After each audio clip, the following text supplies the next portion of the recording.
You haven't told me her name yet. Who is she? She's a Mrs. Erlen. That woman. Yes, that's what everyone calls her. How very interesting. How intensely interesting. I really must have a good stare at her. I've heard the most shocking things about her. They say she's ruining poor Windermere. And Lady Windermere, who gossips for being so proper, you ask her. How extremely amusing. It takes a thoroughly good woman to do a thoroughly stupid thing. Ah, you are to lunch there on Friday. Why?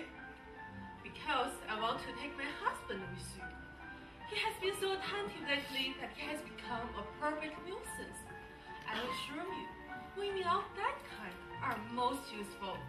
They form the basis of other people's marriages. What a mystery you are! I wish you were.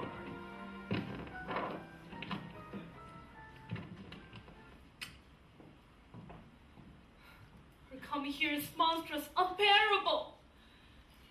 I don't know what you mean at tea time. Why didn't you tell me right out? You should have. I couldn't. A man can't tell these things about another man. But if I had known that he was going to make you ask her here tonight, I would have told you. I did not ask her. He insisted on her coming. What have I done to deserve this? I gave him all my life.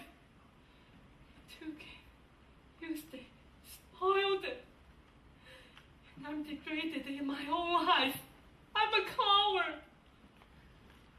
If I know you at all, I know that you can't live with a man who treats you like this.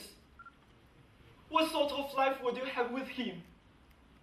You would feel that he was lying to you every moment of the day. You would feel that the look in his eyes was false. His voice, false. His touch, false. His passion, false. You would have to be to him the mask of his real life, the one to hide his secret. You're right. You're terribly right. But where am I to turn? You said you'd be my friend, Lord Darlington. Be my friend now. Between man and woman, there's no friendship possible. There is passion, hate, worship, love, but no friendship. I love you. No. Yes, I love you. I offer you my life. Lord Darlington. My life. My whole life. Take it and do with it what you will.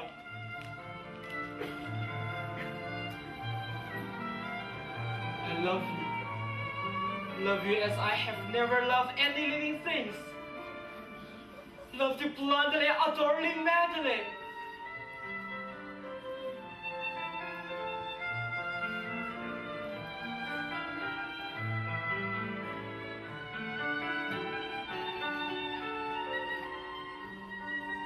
I know people may talk, but now it is the moment for you to choose between living one's own life or living under the shadow of another person who has no love for you at all. You have that moment now. Choose, oh my love, choose. I have not the courage. Yes, you have the courage. All London will know why you do this, and who will blame you? No one. If they do, what matters? Wrong? What is wrong? It's wrong for a man to abandon his wife for a shameless woman. It's wrong for a wife to remain with one who so dishonors her. You once said that you will make no compromise with things. Make none now. Be brave. Be yourself. I'm afraid of being myself. Let me think. Let me wait. My husband may come back to me. Till now you still believe him to come back? You are not what I thought you were. You are right. You have no courage. None. Just give me time to think. It must be now or not Not at all.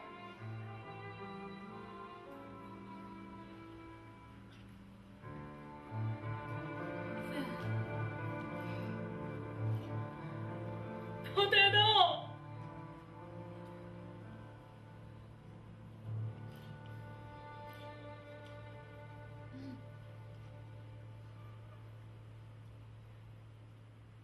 Tomorrow, I will leave England. This will be the last time I shall ever look on you. You will never see me again. For one moment, our lives met, our souls touched. They must never meet or touch again. Goodbye, Margaret.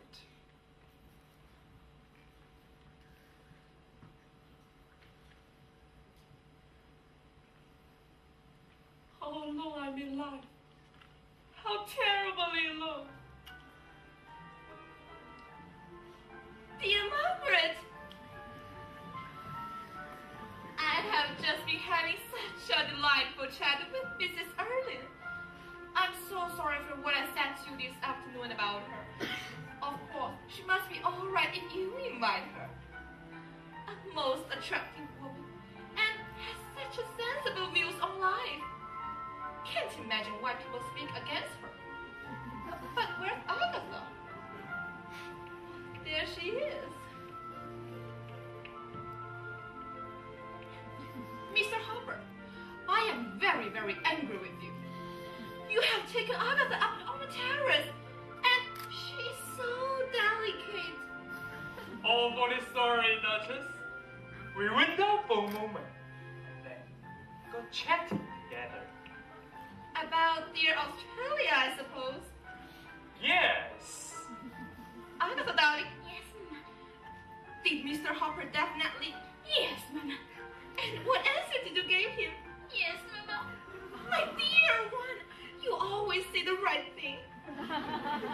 Mr. Hopper, Agatha has told me everything. Do you mind my taking Agatha off to Australia then, Duchess? To Australia? Don't mention that horrible place. But she said she'd like to come with me. Did you say that, Agatha? Yes, Mama. Agatha, you say the most silly things possible. I think on the whole that Curtin Square would be a more healthy place to reside in. There are lots of horrid people living in Curtin Square. But at any rate, there are no horrid kangaroos crawling about. But we'll talk about that tomorrow. And now, Margaret, I'm afraid it's the old story again.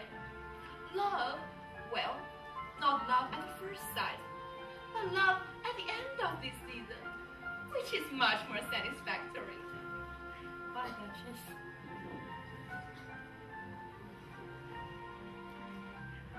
My dear Margaret, what a handsome woman your husband has been dancing with. I should be quite jealous if I were you. Is she a great friend of yours? No! Oh, really? Goodbye, my dear. Sensible woman, Lady Windermere. Lots of wives would have objected Mrs. Erlin's comment, but Lady Windermere has that uncommon thing called common sense. Oh, dear Windermere is becoming almost modern. Never thought he would.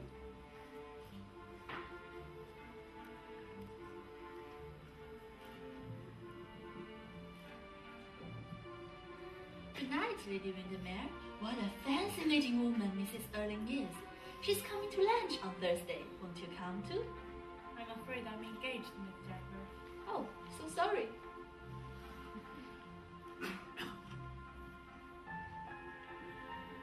Charming, bald husband. Quite reminds me of old days. And I see that there are just as many fools in society as there used to be. So pleased to find that nothing has changed. Except Margaret. She's grown quite pretty. The last time I saw her 20 years ago, she was a pale thing, I assure you. To dear Duchess and that sweet Lady Agatha, just the type of girl I like. Well, really, if I'm to be the Duchess' sister-in-law. But are you? Yes. He's to call tomorrow at 12 o'clock. He wanted to propose tonight. In fact, he did. But I told him I wouldn't give him an answer till tomorrow. Of course, I'm going to take him. You must help me in this matter. I'm not called on to encourage Lord Augustus, I suppose. No, you see, I do the encouraging. But you pay me a handsome settlement, won't you, Lord Windermere? Is that what you want to talk to me about tonight? Yes. Won't tomorrow do as well? No, I'm going to accept him tomorrow. And I think it would be a good thing if I was able to tell him that I had, well, what shall I say? £2,000 a year left to me by some distant relative? It would be an additional attraction, wouldn't it?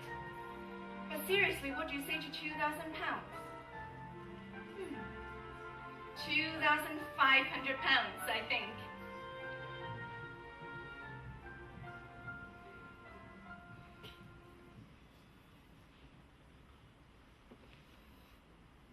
I couldn't bear it any longer.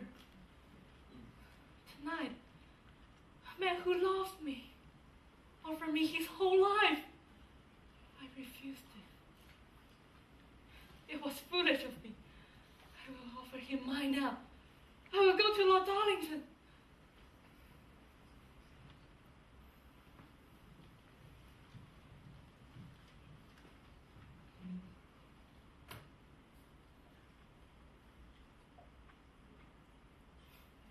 Arthur has never understood me. When he reads this, he will. He may now do with his life as he chooses. I can now do with mine as I think right, as I think best. It is he who broke the bondage of marriage, not I.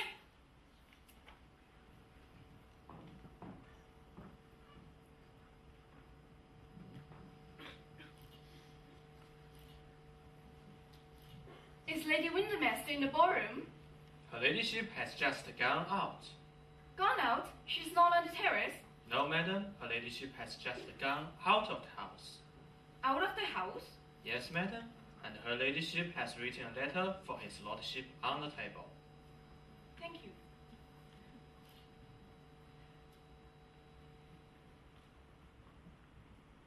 Gone out of her house? A letter addressed to her husband.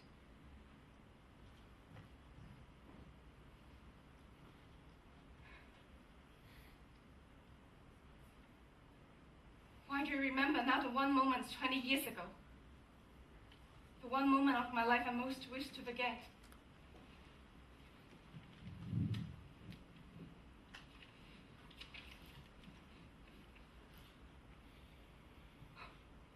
How terrible. The same was that 20 years ago I wrote to her father. And how bitterly I've been punished for it. Have you said goodnight to my wife? Yes. Where is she? She's very tired. She has gone to bed. She said she had a headache. I must go to her. Oh, no. It's nothing serious. She's only very tired. That is all. Besides, there are people still in the supper room. She wants you to make her apologies to them. She said she didn't wish to be disturbed. She asked me to tell you. You have dropped something. Yes, thank you. Does this mine?